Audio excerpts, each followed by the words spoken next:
He left a child to burn. 10 years later, the fire returned.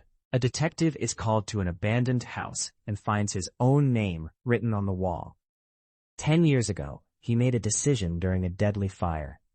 One that saved his career but destroyed a family.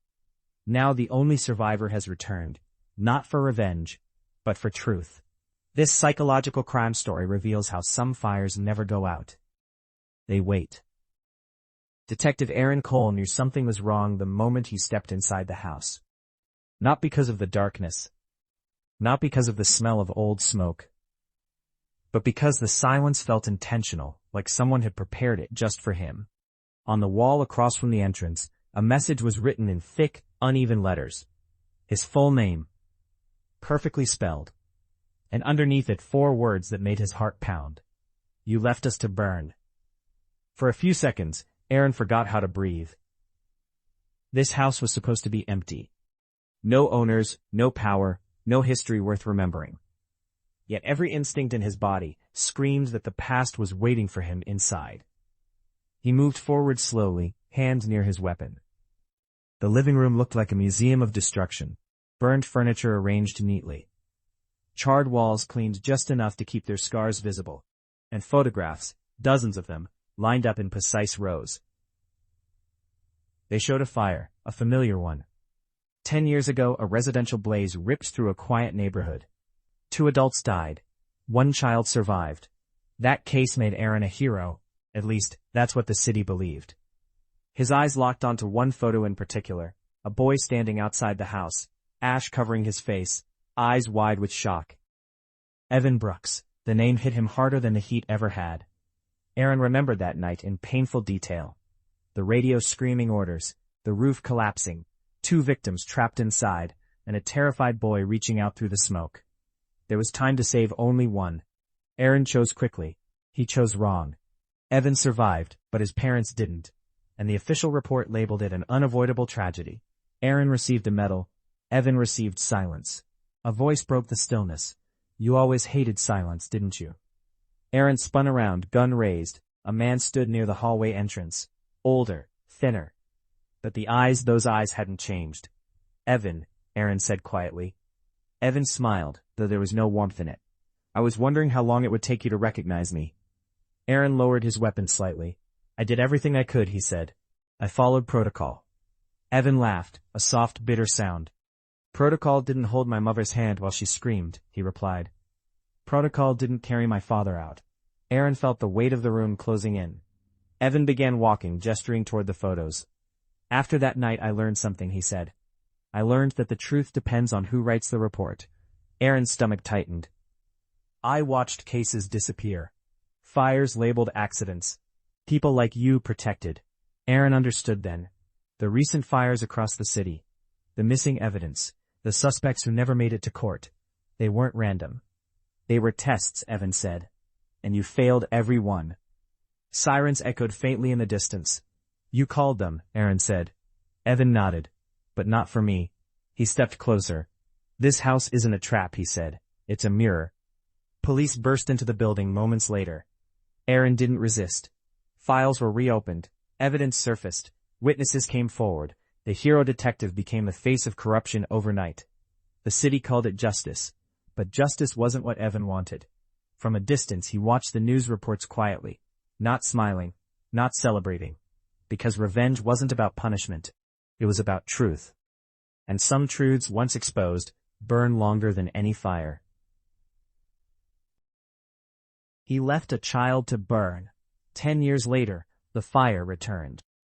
A detective is called to an abandoned house and finds his own name written on the wall. 10 years ago, he made a decision during a deadly fire, one that saved his career, but destroyed a family.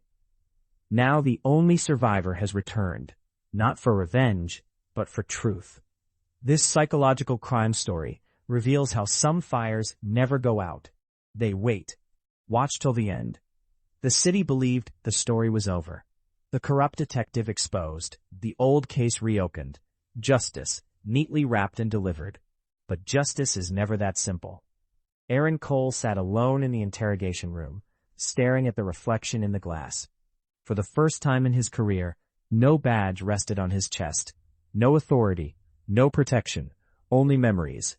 Across the city, news channels replayed the same footage on a loop.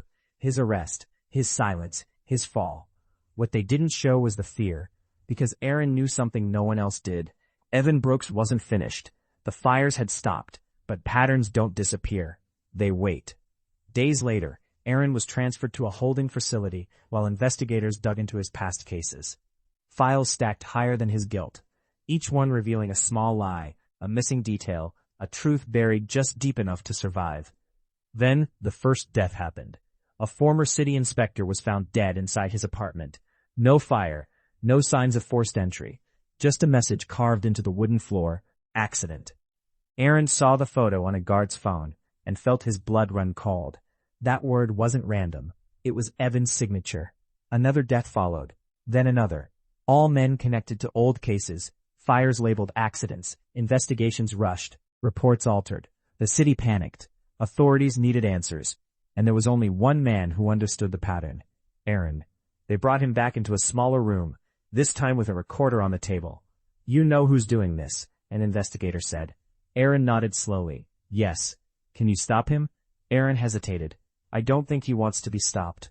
That night, Aaron requested one thing: a pen, paper. He wrote Evan a letter. Not an excuse, not an apology, a confession. He admitted everything: the choice, the lie, the career built on silence. The letter ended with one line: "If you want the truth exposed completely, you'll need me alive." The response came sooner than expected. A fire alarm rang through the holding facility. Not from smoke, but from a system failure. Lights flickered, doors unlocked. Chaos. In the confusion, a note appeared inside Aaron's cell. 3 words: "Follow the pattern." Aaron understood immediately. The fires, the deaths, they weren't just revenge. They were breadcrumbs. The next location wasn't random. It was the original fire station where Aaron worked the night Evan's parents died. They arrived too late.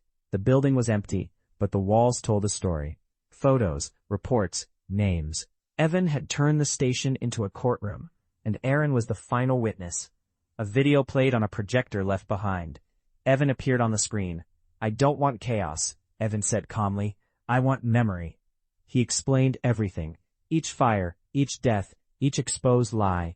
Not to destroy the city, but to force it to look at itself. "You were the first," Evan said, staring straight into the camera. "But you won't be the last." The building went dark. When the lights returned, Evan was gone. Again. Aaron stood alone among the truth he helped bury. This time, he didn't run. He turned himself fully over to the investigation, testified, named names. The system shook. Years passed.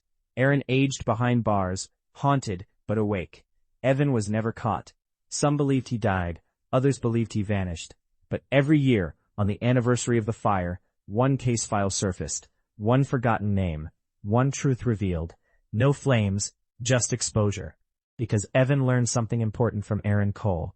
Fire gets attention, but truth changes everything, and once the pattern is seen, it can never be unseen.